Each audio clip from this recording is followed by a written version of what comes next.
सरसों के खेत की तैयारी कैसे करें? बहुत ही इम्पोर्टेंट है कि आप कौन से एरिया से, आपकी ज़मीन कैसी है, आपकी पूर्व में फसल कौन-सी है। सरसों की मुख्यतः 2 तरह की किस्में हैं। अभी बिजाई करने जा रहे हो, तो वैरायटी आएगी, तो आप कौन-सी किस्म लें, कौन-सी वैरायटी पसंद करें, तो आपको प्रोडक्शन ज़्यादा मिलेगा। तो वो भी मैं आपको एक बहुत ही वैज्ञानिक तरीका बताने जा रहा हूँ। नमस्कार किसान भाइयों, सरसों की बिजाई का समय आने वाला है या तो आपके एरिया में आ चुका होगा। अभी आपके मन में बहुत ही सारे प्रश्न होंगे कि इस बार कौन सी नई वैरायटी ले, या तो पिछली बार के मुकाबले इस बार प्रोडक्शन कैसे ज़्यादा ले। तो ये सभी प्रश्नों के जवाब देने के लिए मैं आपके पास आ गया हूँ।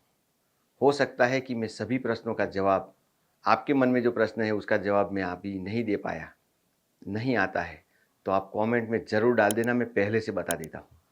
तो हम शुरुआत करते हैं, सरसों के खेत की तैयारी कैसे करते हैं। तो सरसों के खेत की अगर तैयारी करनी हो तो आपको बहुत ही इम्पोर्टेंट है कि आप कौन से एरिया से हैं।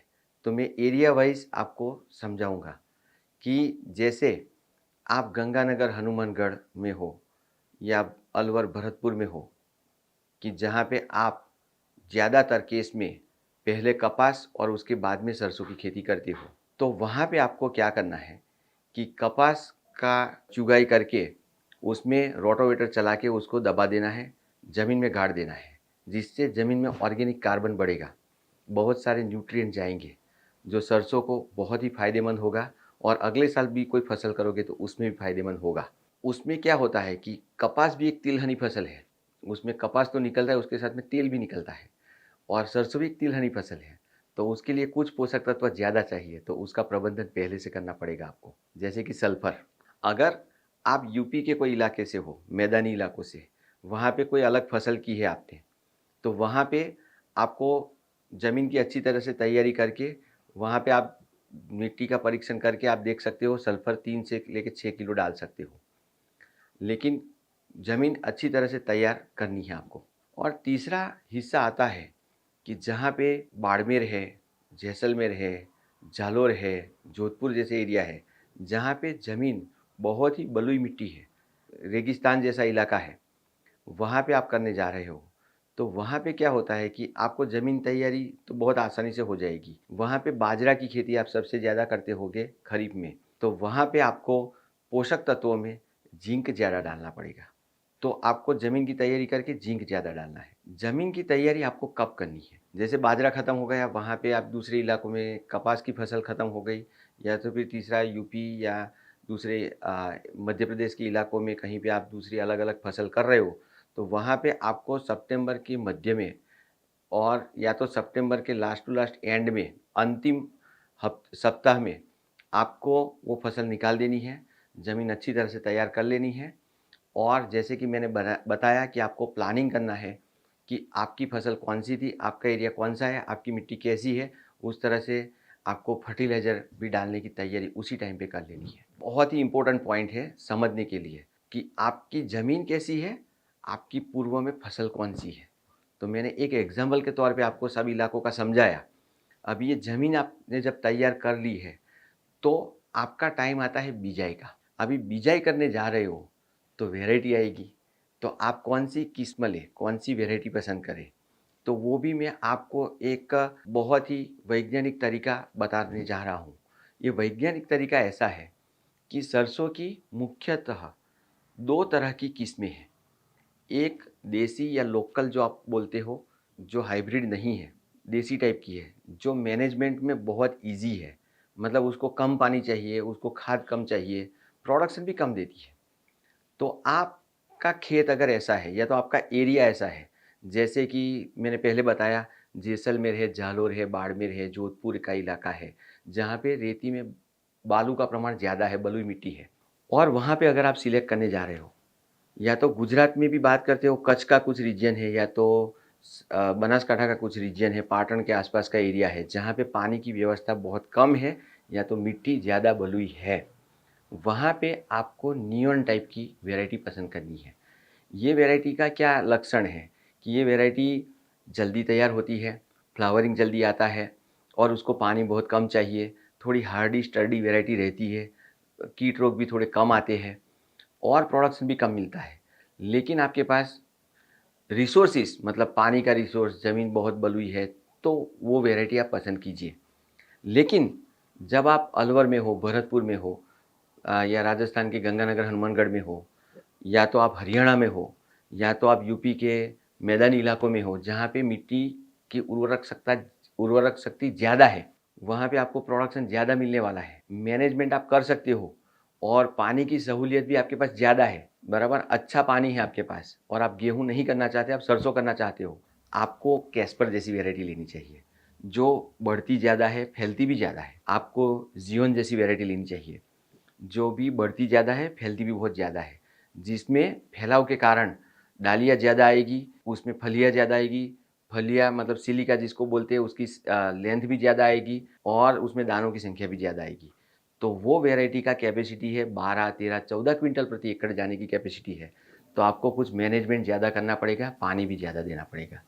अभी उसका और एक पॉइंट है, बहुत ही समझने लायक पॉइंट है कि जब आप नियॉन जैसी देसी लोकल वैरायटी पसंद कर रहे हो तो आपको उसमें पानी कम चाहिए, लेकिन उसके लिए आपको खेत बहुत जल्दी तैयार करना होगा और उसका बिजाई अक्टूबर के पहले पखवाड़े में करना है आपको, क्योंकि ज़मीन में थोड़ी बारिश की नमी होती है, आपने खेत तैयार किया है और थोड़ा ठंडी गर्मी का माहौल रहेगा, लेकिन रात को थोड़ी ठंडी पड़ती है, दिन में थोड़ी गर्मी पड़ती है और 1-2 पानी से जर्मिनेशन आ जाएगा और उसके बाद में आप 1 या 2 पानी से पूरा का पूरा प्रोडक्शन ले पाओगे। तो आपका पानी का सेविंग करने के लिए, बचत करने के लिए आपको थोड़ा जल्दी प्लांटिंग करना पड़ेगा।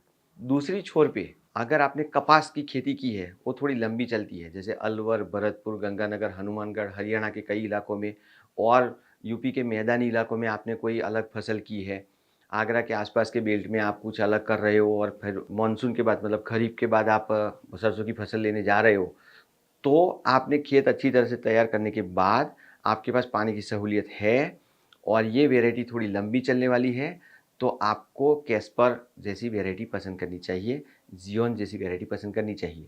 ये फर्टिलाइज़र रिस्पॉन्सिव है, इरिगेशन को भी रिस्पॉन्स देती है और आपका प्रोडक्शन बढ़ाती है। तो वहाँ पे आपको ये वैरायटी हाई मैनेजमेंट वैरायटी पसंद करनी है, ताकि आपको 2-3 क्विंटल, 4 क्विंटल, 5 क्विंटल तक प्रोडक्शन ज़्यादा मिले। और यहाँ पे आपको और एक बात ख्याल रखनी है कि जब आप कैस्पर जैसी वैरायटी पसंद कर रहे हो, जैसे मैंने पहले बताया कि वो वैरायटी बढ़ती ज़्यादा है, फैलती ज़्यादा है, वो वैरायटी में आपको बीज दर है, वो केवल रखना है 700 ग्राम से लेके 1 किलो तक, बराबर?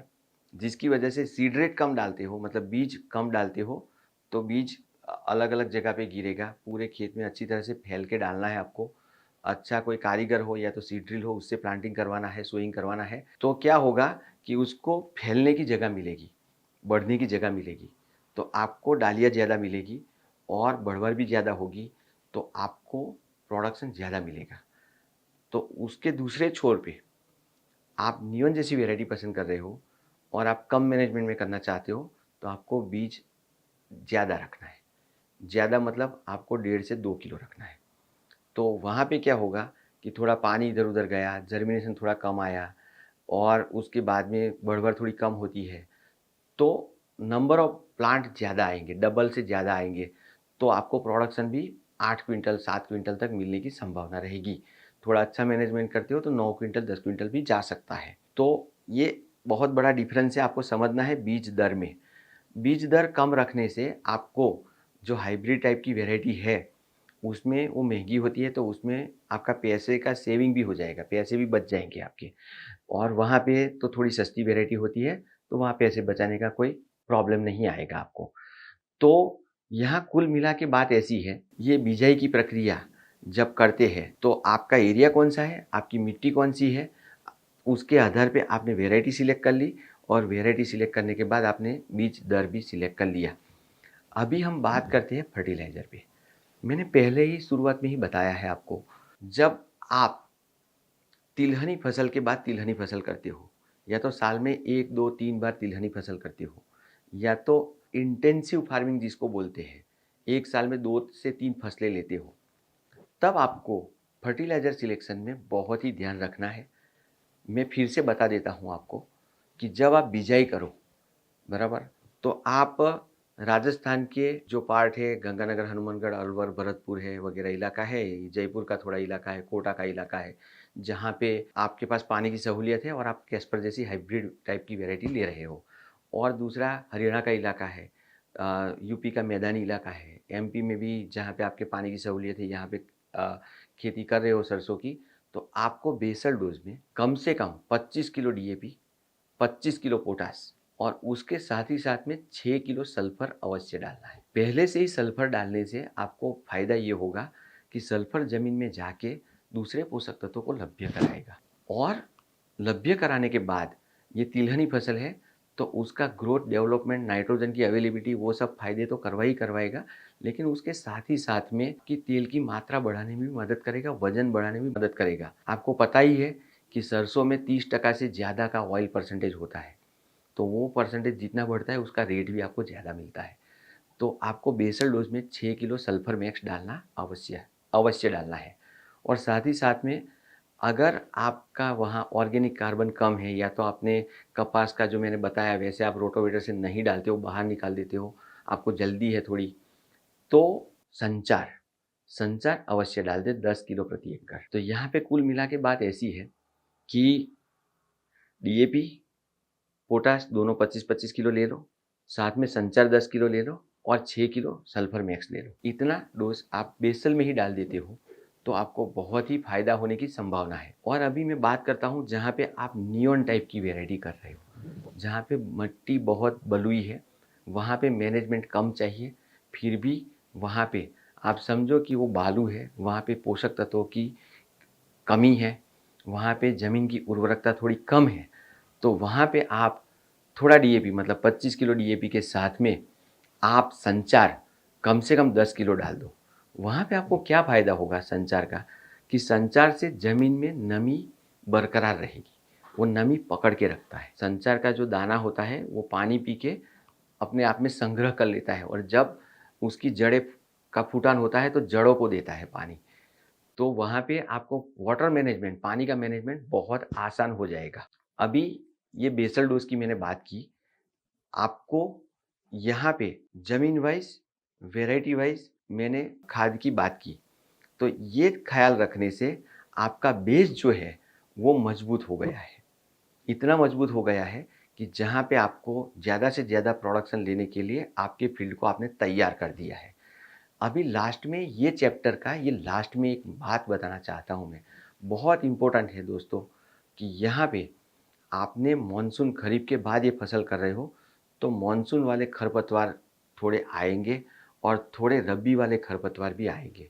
जैसे एमेरेंथस है, चिनोपोडियम है, वो मतलब भाजी टाइप का होता है जो, और आपको अनुभव ही होगा कि गोल पत्ती वाले बहुत ज़्यादा आते हैं, थोड़ी लंबी पत्ती वाले भी आते हैं, बराबर है।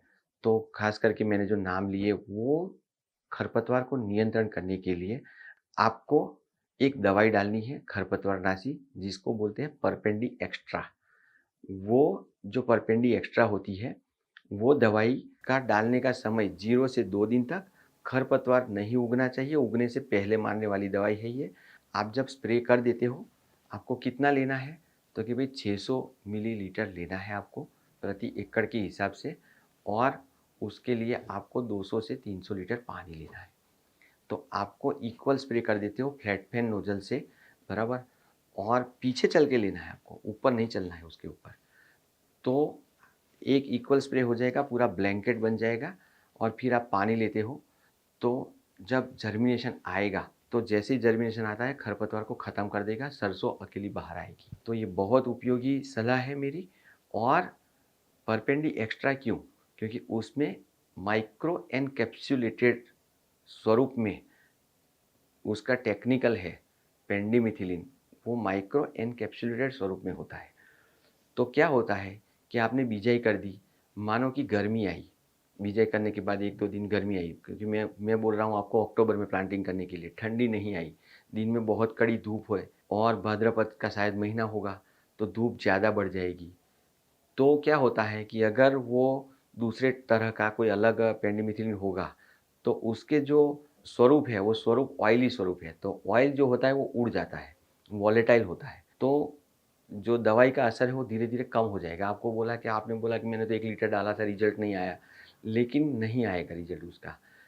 अगर आप दूसरी कोई उपयोग करते हो तो आप, मेरा भलामण ऐसा है कि आप परपेंडी एक्स्ट्रा जो CS स्वरूप में है, माइक्रो एनकैप्सुलेट स्वरूप में, वही प्रयोग कीजिए, जिसकी वजह से आपका अभी प्रोडक्शन के लिए जो पहला चैप्टर है वो 100% सही तरीके से हो गया।